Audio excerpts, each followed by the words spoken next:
Content Catchup. Hello, friends. Hello, family. This is the Content Catch-Up. No, it is the Content Catch-Up, and it's good to be back another week. That was Big Brother vibes there for you. Did you like it? Michael, please enter the diary room. Welcome to my cupboard. How are you, Julian? Wow. Yeah, I'm good, Barks. How are you? Yeah, great to see you last night. Club function. Yep. You had a bit of a boogie. Yeah, fucking hell, way to ruin the night, people. And if anyone's I listening boogied. to this, Minty, Mans, Darcy Vessia, stop dancing. No, I'm just Never kidding, stop dancing. It was yeah, I'm going well. How is everything all right with you? Everything's great with me, except because of the club function. You may have noticed, listeners, no Mark. No. We're not jumping into that yet. Don't worry. We're gonna cover that off. What we are jumping into, though, we'll go straight to it. We'll cut the chit-chat between me and you because the listeners are probably sick of it. Let's go to someone that matters. Ethan is his name. Now, Ethan he works at Triple M, mainly, Mick Malloy Show and the Rush Hour digital creative lead for them. And we decided to get him on, didn't we, Jules? Yes, in what could have possibly just been the most underwhelming introduction to one of our guests ever. Do you want to do it? No. Yeah, give another I want to keep that. Ethan! Oh, I mean, can we give him like a wrestling intro? Winging at. All right, let's cut to the chat. Anyone's You'll enjoy this one, listeners. We certainly did. Ethan from Triple M. Welcome back, everyone, to episode 12 of the Content Catch-Up. My good friend Jules is here as always, but even better today, we're joined by Ethan Meldrum, the digital creative lead from Triple M. How you going, Ethan? Oh, good. How are you? I don't know if my presence makes it even better, but I'll try my best. Anything is better if it's not just me and Jules. So thank you. Yeah. We'll see how it works out. The listeners are actually just writing in being like, can you just get anyone on the show so it's not just you two idiots talking to each other? Desperate times. What's going on? How's 2021 treating you?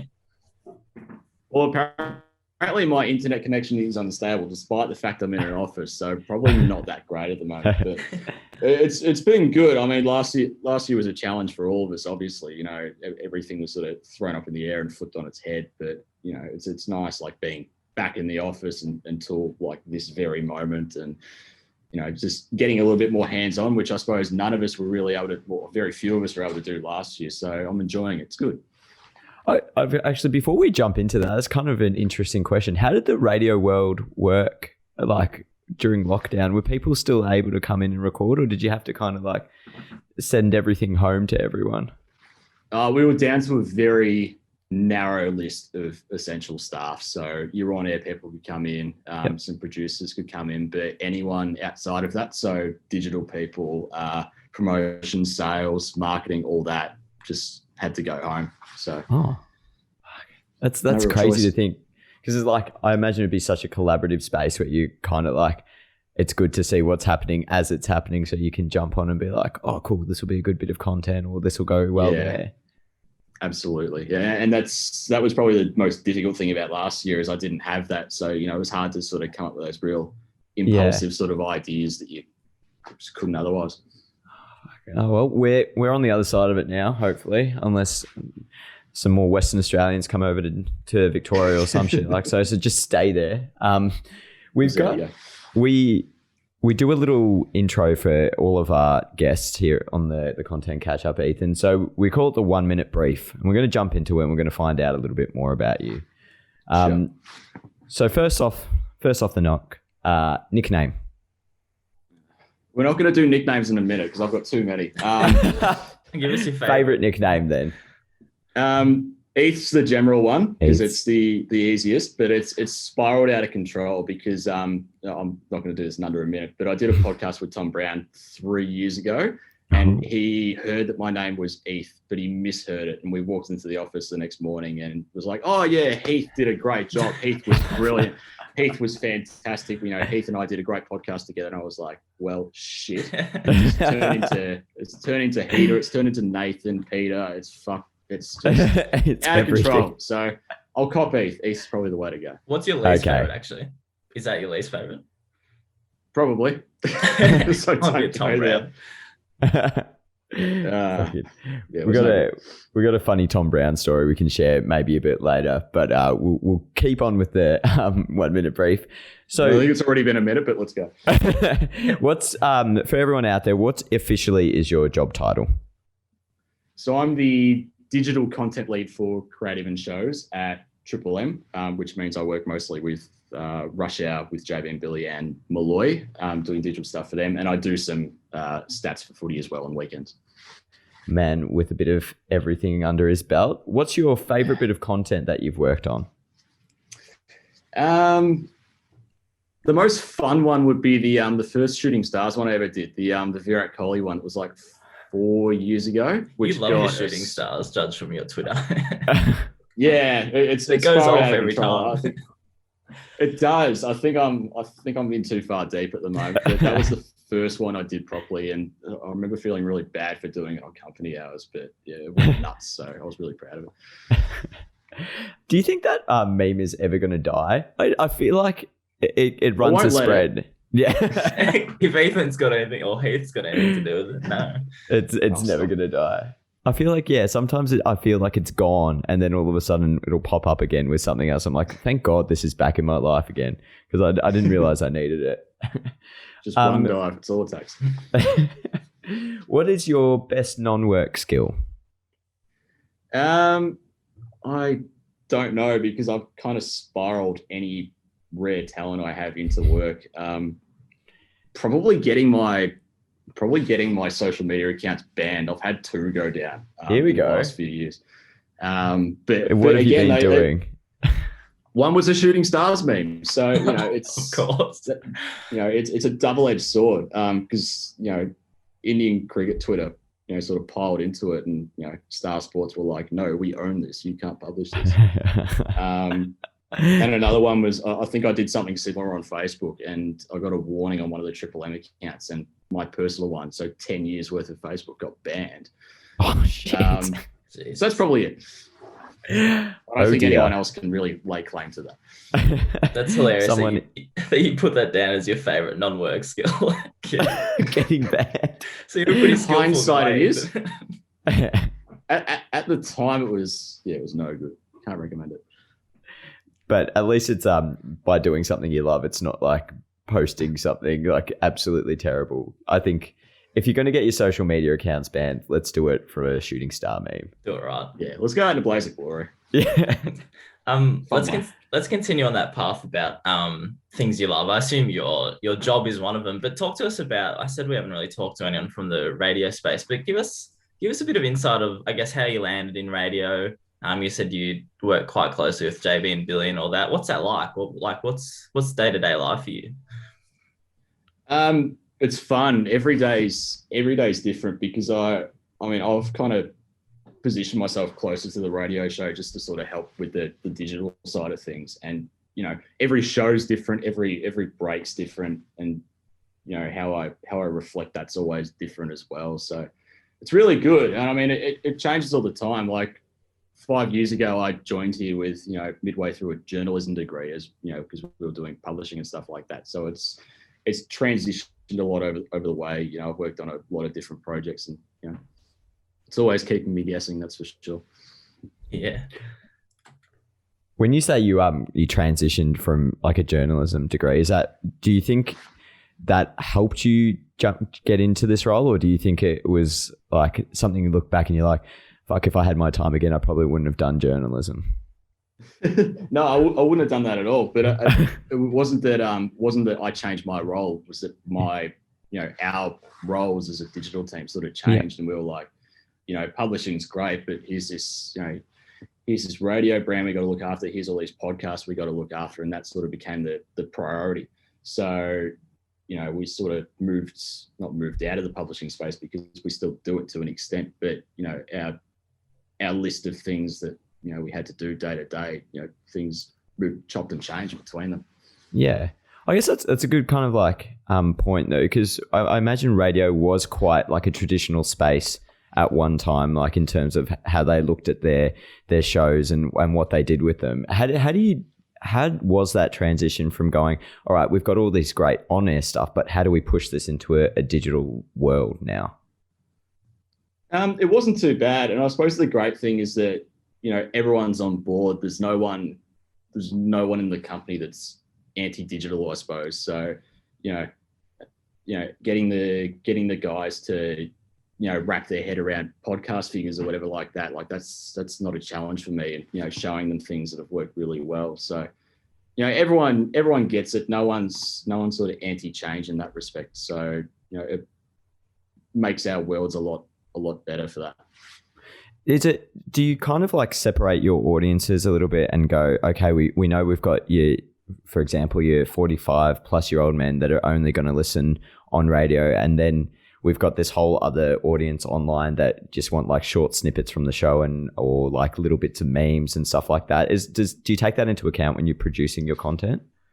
Yeah, digital skews younger a bit. So I mean, obviously at Triple M we target, sort of like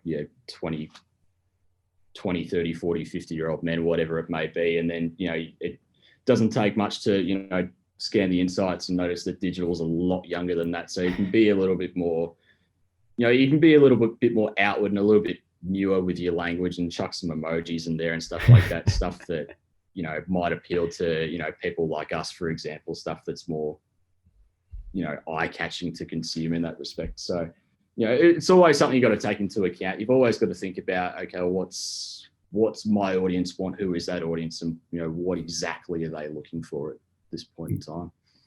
I love how everyone's response, and even in mine, like to making something feel younger, is like just whacking an emoji on the end of it. Like, has that been? It's my go-to with Rush Hour is, how can I make this funnier? Laugh emoji. Done. Just solved. I really got to think harder about this.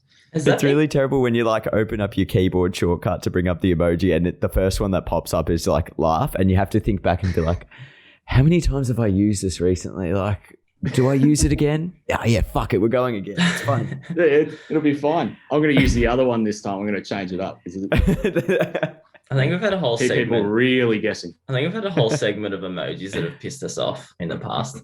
That flames one that Ben Simmons used constantly is Jules' favorite. Oh, they're like the one where he just snorts out hot air. Like, come on, Ben. It was an eye opener when fake footy rolled around last year and everything was pillared with emojis, and you're like, man, I know this isn't me, but it feels like me. Yeah. It's not far off being me. So, you got to be aware of these things, don't you? That is a fucking fantastic account, by the way. Like, I've got two favorite like real Twitter accounts at the moment that are non like sport but not in sport, and it's that one and Tom Brown Translator.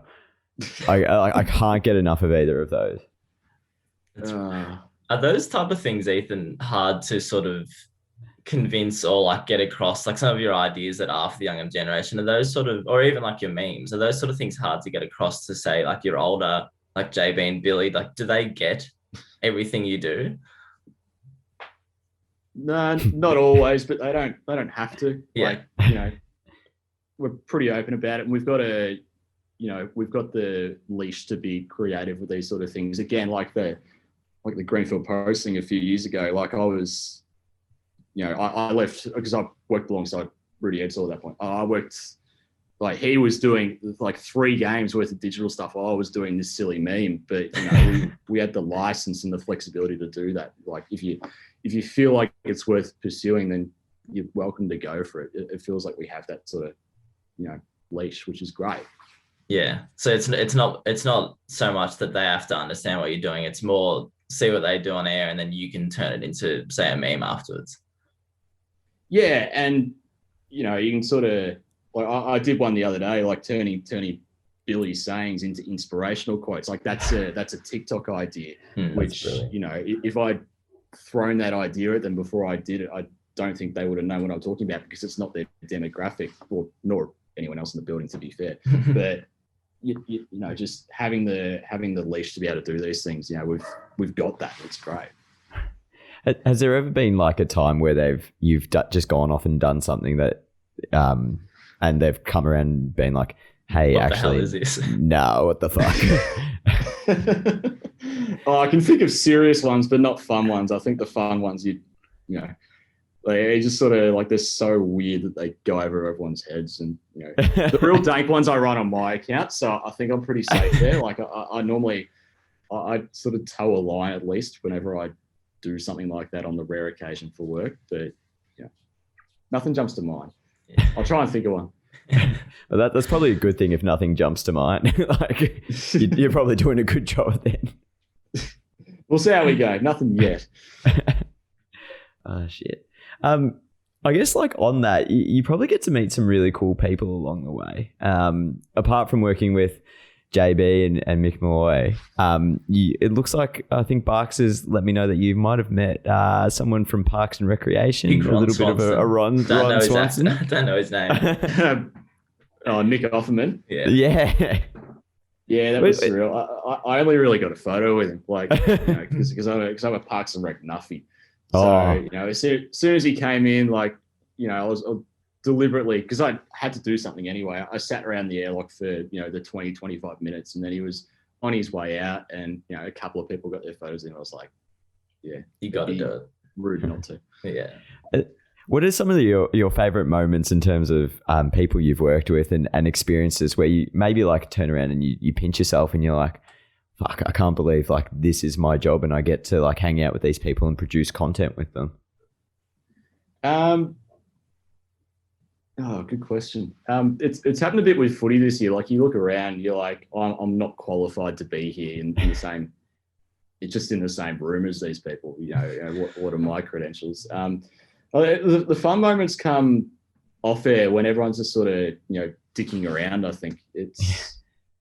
You know, everything's stripped back a little bit. You know, it's not these people you're used to seeing on TV or whatever. You know, they're the fun bits. You know, the real impulsive, out of nowhere bits. Yeah, that's actually like really true because I mean, from our experience, like just speaking more recently, we mentioned we had a club function last night, and you kind of do sometimes pinch yourself, and you're like, well, it's so great that we can be like in this world and have them realize like we're not always the enemy in terms of like producing content. Like, we're friends in and out. Like, we're real people as well. Like, we're not just always someone shoving a phone in your face. Like, which happens a lot. But and you guys went up to. Did you go up to the hub last year as well? For footy. Yeah. So again, you know, you live around these people. You know, it's probably even more amplified for you guys because, you know, people can come into a radio show and leave, but, you know, if you guys are, you know, sort of sat around them and you got to exist around them, you know, you really get an idea of who these people are, and, you know, that's great. Yeah, I think it's so important with Jules, just the relationship between us and them, not only for what we produce, but just I think a lot of the best ideas come from purely from sort of your relationship with them. Like, you might not ask them to do something, but they might do something around you because they're more comfortable with you. Yeah, exactly. And I found that, you know, digitally, my work personally has felt a lot better and, you know, of a higher standard because I've, you know, I have a better relationship with the shows that I work on than I did 2-3 years ago. And again, probably 5 years ago when I started. So it goes a long way, just, you know, making sure that the people you work with are, you know, on board with everything, and, you know, you're all on the same page and want to achieve the same goals. So it's crucial. Yeah. Are there any other forming? Oh, sorry, Barks. No, you go this time, Jules. Go on. I was just going to say, like, you've been in it for 5 years now. When you first walked in, were you kind of like nervous about forming relationships with these people, or did you kind of have to, or did you go on the front foot and you were like, no, actually, if I'm really confident in myself, everyone's going to trust me and just take my word and we can go from there? I was kind of fucking terrified, to be honest, because I was 20 at that point, and again, like, you know, I had a little bit of experience, but nothing of that significance. And, you know, just walking into a building and, you know, just seeing everything that was going on, and, you know, just walking past the studios, and just, you know, it was a real eye opener, and, you know, it was not something I'd ever done before. So yeah, I mean, took me a while to get sort of really comfortable with it, I suppose, particularly because I was working Friday, Saturday, Sunday to start off with. So, you know, you come in, and, you know, it's all blaze of glory and bright lights. Then, you know, you're working a 3 to 11 shift on a Friday night and you're like, oh, damn, no one's here.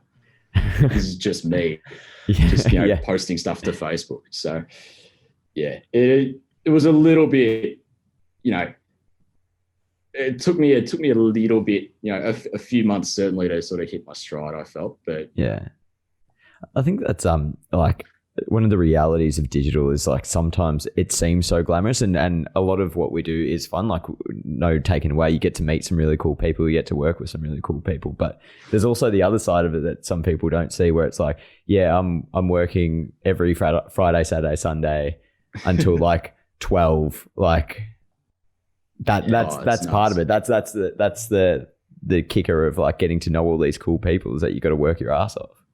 Yeah, correct. And like particularly, yeah, for you two especially, but for me as well when I started out, because it was all footy, is you're working game days and they're so long and there's so much happening. It's exhausting. Like, you know, I don't know how many hours, you know, you've got to do what you've got to do before the game starts, but there's so much that happens afterwards.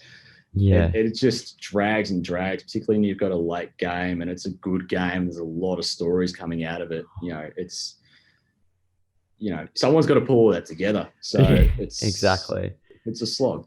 Yeah. And especially with like digital getting even more and more like in your face, like there's so many different platforms now that you have to think of. I can diversify your content for so many different audiences. Like it's getting, it's nuts. Like one person can't do it anymore. It's got to be like nearly like 50 people doing it. And every platform's different as well. Like you know, Billy will tell a joke and I'll export 4 different versions of a video for that just to compensate for everything. Yeah. Whereas, you know, 2-3 years ago, I wouldn't have done that. You know, it'd be one and done and we just post that same thing everywhere. But now everything's sort of curated particularly for every single platform. So, you know, it's a lot of work. Yeah. But, you know, it is rewarding. I suppose you just got to play too much. Yeah, I suppose in those moments you just got to try to appreciate and remember what you actually get to do for a living there. Like in that moment, I find that that's the easiest way to actually pump it out. You're just like, it's still pretty cool what I'm doing here. Like choosing 4 different jokes of Billy or whatever to actually pump out. It's not like your typical thing that everyone gets to do. Yeah, and it honestly only takes one bit of good feedback to, you know, just remind me that, you know, this is why I do it. You know, I'll walk past someone in the office and be like, I watched this video yesterday. It was really good. I'd be like, oh, thanks. I really appreciate that. And all of a sudden, like that's like 3 months worth of, you know, motivation for me. So I love that about our jobs. Like the fact that, you know, I feel like I slam accountants all the time, but like no one's going up to an accountant and going like, fuck, that spreadsheet was like multi-minute. Like, man, those Excel formulas were unbelievable. I don't know how you did that, but it's great. No one says that. The way you manipulated that data into a pivot table, my God. should be in the loop. I wasn't sold on this, but the conditional formatting just, you know, it struck home so well with me. It's like a comedy. No one's ever said that before. Go around to poor accountants, random jobs and give them a bit of love, bit of feedback. Oh dear. Yeah. Maybe we should do that. Ethan, we're going back into the office for the first time tomorrow. Maybe we should just walk around to like HR and be like, hey, that survey you sent around, that was so good. Like the questions were so well thought out. Thank you. It absolutely think you're taking a piss. We'll go. It probably would. That doesn't happen. We got some fan questions sent in, but I want to quickly go back to guests. Are there any other names that you can just rattle off of favorites? If you can't think of anything, it's fine. But I'm just genuinely curious, and I'm sure our listeners are. If there's any other big names that you've met. Probably there's a couple that, you know, that I'd sort of watched growing up. Wayne Brady's one, because I was a big Who's On fan. He came into the show once. And probably Eric Idle as well, because I'm a massive Monty Python fan. So my dad would love that. Probably those two stick out, you know, just to go home to like my old man and, you know, just have him be like, holy shit, you met Eric Idle. I'm like, yeah, for about 1.5 seconds I did, but disclaimer. it counted. So it still counts. All right, we had a few fan questions sent in. This one was from our good friend Edwin Jules. I think he's just taking the piss a bit though, because he knew one of our questions was favorite bit of content. So he's asked you your least favorite bit of content, but I don't really know if you can answer that. I certainly can. Because there's one that jumps to mind immediately. Is we were so hardcore on getting people on the website 5 years ago. I'm unashamed about this now, but I shat myself when I sort of realized when I did it. In the 2016 grand final, I worked that day, and there was we got an email at like 11 in the morning that the grand final sprint, the lineup had been tweaked. Someone had pulled out because they couldn't be fucked. Sure thing, that's fine. No one can be. Someone else had come in. And so the story that went on Triple M for about 4.5 minutes before I got an urgent take it down was grand final late change. And there were about, I don't know how many thousand people saw it. It was well into the thousands before I got the, dude, you got to take this down. That's not okay. And I was like, oh man, shit, yeah, that's not okay. So that's probably it. And, a good learning curve, because I went too far deep in trying to, get people to click something and lost my way. Fuck, that's terrifying. Oh, it was. Once I realized the gravity of what I'd done and, checked out Google Analytics and just seen how many people were viewing that story at that exact moment in time, how many people, staring at their phones and be like, what the fuck's this about? And, unfollowing Triple M, and it was just like, yeah, that's not great. So yeah, that's a good answer though. If we'll take anything, that's a good answer. You gotta take that in your stride, I think. Yeah, I think so. I can't. It's 5 years ago. I can't dwell on it. So yeah, it's honestly better to make those mistakes as well, because otherwise you get further in and it's like, oh shit, you actually shouldn't be making those mistakes anymore. Well, whereas if you do it when you start off, you're like, okay, it's a bit of like, yeah, exactly. And that was sort of like, you need that one big one, I think, just to sort of set that off and change your trajectory a bit. Because I might have done 10 similar stories before that on the website, to sort of suckered people in, giving them exactly what they wanted. But that was the one that just sort of really tipped everything over. I'll cop that, Edwin. You'd probably sent that in as a joke, but now Ethan has to relive his trauma. Yeah, I feel great. Yeah, trauma warning. Was radio something you've always been interested to work in? Yeah, I did community radio when I was 16. One of my good mates, Ben, he was meant to get this job here before I did. It was sort of on that pathway, and it was just the ability to get hands-on with something and produce something and talk about something. And I always really enjoyed that alongside the writing side of things. So to have that in the bank is something I'd done, particularly to walk into a building like I am now, to say I've actually at least done something rather than nothing is, I was happy with that. So yeah, and a good learning experience as well, because it was at SYN, and everyone who starts out there is brand new and has no idea what they're doing. So there's a lot of people from SYN FM that have found their way into Triple M some way. So yeah. Last one. Any tips to land a gig with a radio station?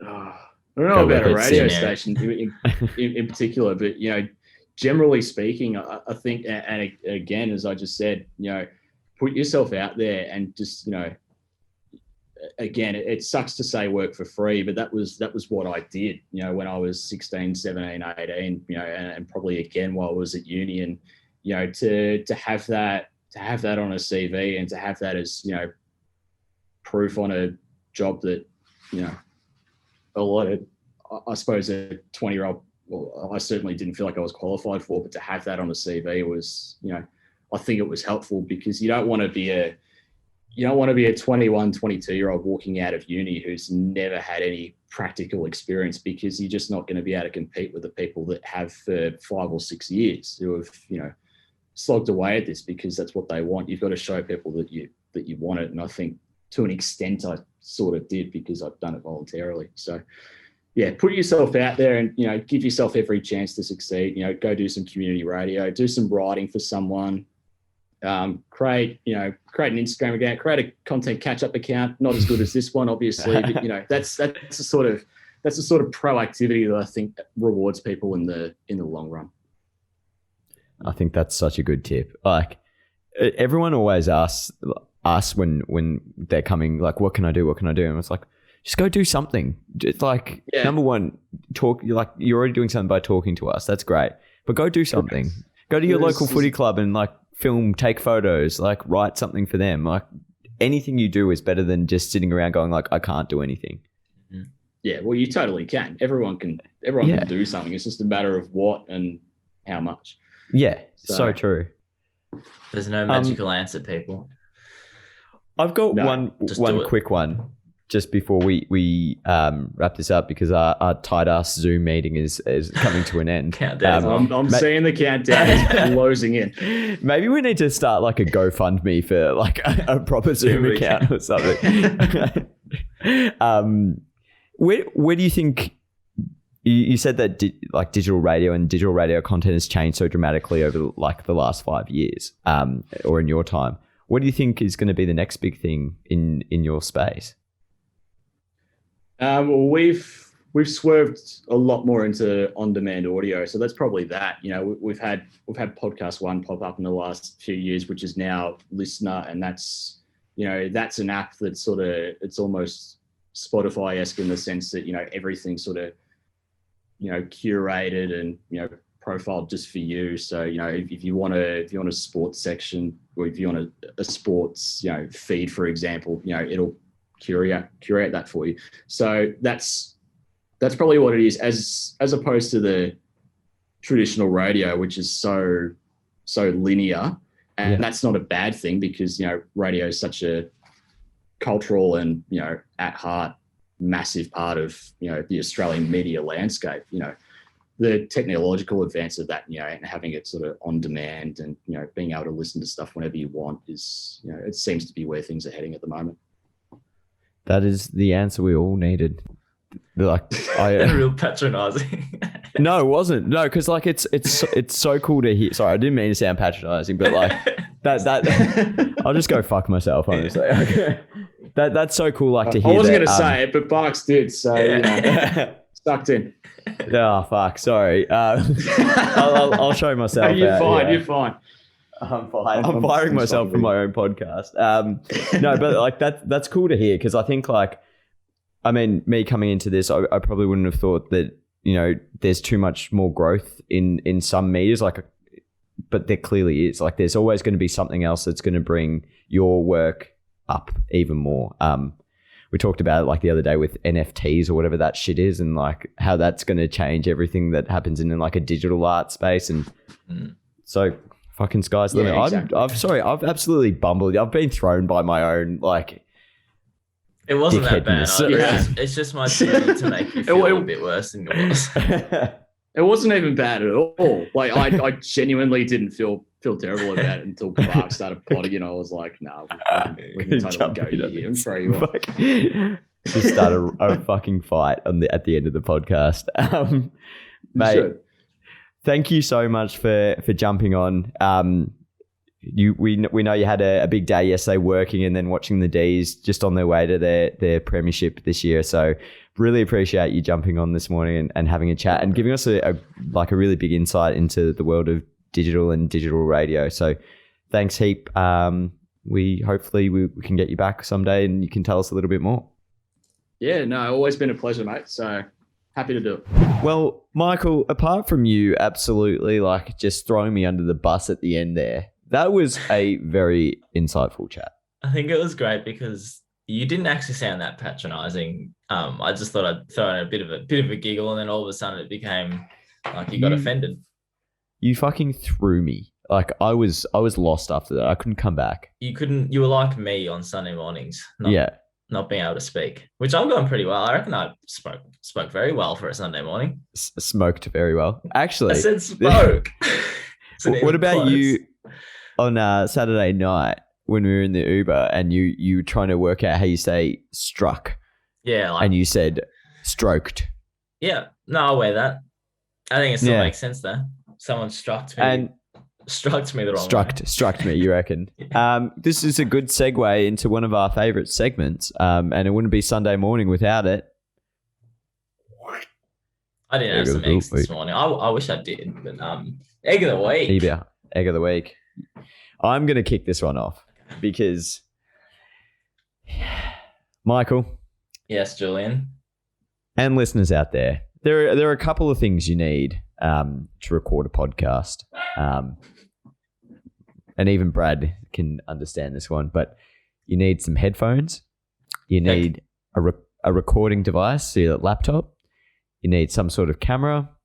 And you need a fucking microphone. Go on right here. Can you hear me? Which one? You can probably hear me. So, Bucks, where's your microphone? Well, it's right here, actually. Why isn't it connected? It's in your study. It's in your room. You're right. It's at your feet, probably, Jules. Yeah, I've got 2 adapters now. So, you're a bit of an egg. No, it's fair Maybe enough. You've just thought about that before we invite a guest on. Maybe just get your audio sorted out. Yeah, I'll wear that. And it's good you egged me because guess who I'm egging back? Oh, here we go. Yourself. We're going the R1 too. I don't know. What have I done? I don't know how many times I need to ask you for your audio for this podcast so I can make the YouTube version. Yeah, but so bad. You have done it, I'm going to say 3 times where you literally export it with nothing. There is no audio. You sent me a file this week with nothing. For a bloke that does a weekly podcast, you don't even know how to export your audio properly yet. You're the egg. I've been fucking battling, haven't I? Yeah. That's actually so fair. Yeah. Yeah. I don't know what else to say about that. No, it's fair enough. Sometimes you can't explain it. Stupidity takes over. Yeah. All right. Well, I've got another boss of the week. So, you got another egg. Quick egg. A quick share screen because we know. Sure, you saw this AFLW BNF. Was it Herald Sun? Yeah. So Herald Sun. People that are listening to this podcast, Herald Sun, AFLW BNF, Maddie Prasparkas and Grace Egan, Carlton players. Photo pictured. You jinxed me, Jules. I was going well. Sunday. Anyway, they got a photo on the whatever carpet they call it, and the caption is Madison Prasparkas and her guest. It's not her guest. She's an AFLW player. So Herald Sun, you're the egg. Yeah. I mean, Grace Egan actually featured it in the vote count as well. I think she got 7 or 8 votes. Yeah. So you'd probably want to know some players that's going on. Yeah, you'd think it might help. There was another one actually where they got the 2 Hosking sisters mixed up. Yeah. It was the Daily Mail, I think. Eggum as well. Just be better. It's not hard. Just a quick Google. It's not hard. It's not. Let's jump into boss because you've got 3 minutes. We're fucking on a time schedule here. I like it. It feels a fast pace, good energy, good vibe. You just it's a speed talk. We'll just keep talking like this. Shh. Have you got a boss? I got a boss of the week. Quick one. Baseball. This kid cost this player a catch. So the kid catches it. Oh. But the player's the boss because he can't help but to respect it. He just fist bumps him after he looks disappointed. So this kid in the crowd catches the ball, but it costs obviously the player catching it. The player sort of looks annoyed, but then he just fist bumps the kid and they share a nice laugh.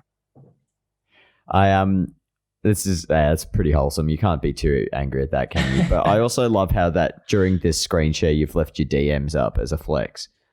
Oh, sorry about that. I mean, it's someone from Bleach Report who's ignored my DM without being a guest. Anyway, do you have a boss?